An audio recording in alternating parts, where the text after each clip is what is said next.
NFL Week 17 Christmas games. I've recorded a video on all three Christmas games and talked about some bets I made, but for the official free play, I'm doing a rare three-leg Christmas parlay. You're going to have to watch each video to get each leg. Now, no question looking at these games, the NFL thought they scheduled three bangers here on Christmas.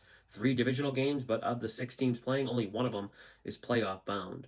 None of these games are easy to handicap either. A lot of uncertainty in each game.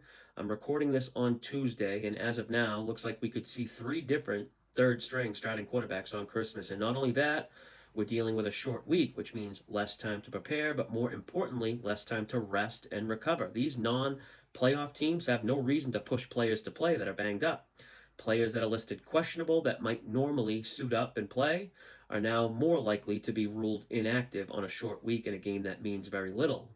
I'll do my best to try and navigate all the injuries and unknowns and find some plays for us. Now, first game up, Cowboys, Commanders. The big story here involves Washington's quarterback, Marcus Mariota. He's done a good job replacing the injured Jaden Daniels this year, but now he's dealing with multiple injuries himself. Besides a quad injury, he had to get stitches on his throwing hand. It was swollen as of Monday. His status still isn't clear. If he can't go, looks like it's going to be third string Josh Johnson, who I think he's like my age. He's thrown a total of 14 passes in the last 3 years in the league. 9 of them were just this past Saturday in relief of Mariota. Now, my initial thought when looking at this matchup is how weak both defenses are. They rank dead last or bottom 5 in almost every metric. It's the two worst pass defenses, so naturally I want to try and bet against both defenses, but that would also mean backing either a banged-up Marcus Mariota or potentially third-string Josh Johnson, which I'm not too excited about either one. But they are facing a Dallas defense that has allowed the most total yards of any defense in the league. But if we remove Washington from the equation and focus on the Dallas offense, there really is only one concern for me, and it's something I've talked a lot about this season, and it's the huge disparity between this offense's production when on turf versus grass. Normally, the surface type of the field doesn't make much of a difference for most teams, but for Dallas, it does, and the numbers clearly show it. Almost 10 more points per game on turf compared to grass, a full yard more per pass and rush attempt. But regardless, the only way I can look at this one is points being scored.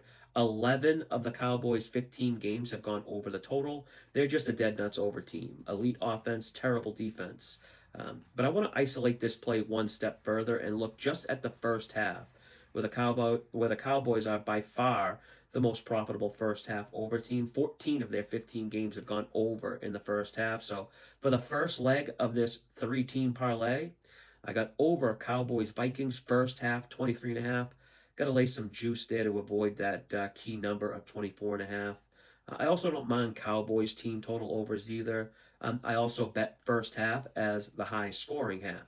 If you haven't watched the two other game previews, make sure to check them out. They're both posted now. And do me a favor this week.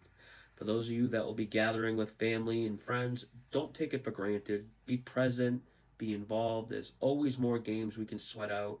Don't let your action on the games control your day or mood. Drink, eat, have fun, be safe. Don't be a square and drink and drive. Cops are out in full force on nights like this, just looking to nab people who had a few drinks. Be sharp, call an Uber. And hopefully by late Thursday night, we've smacked a plus 470 parlay. But until next time, happy holidays, happy new year. Good luck with your bets.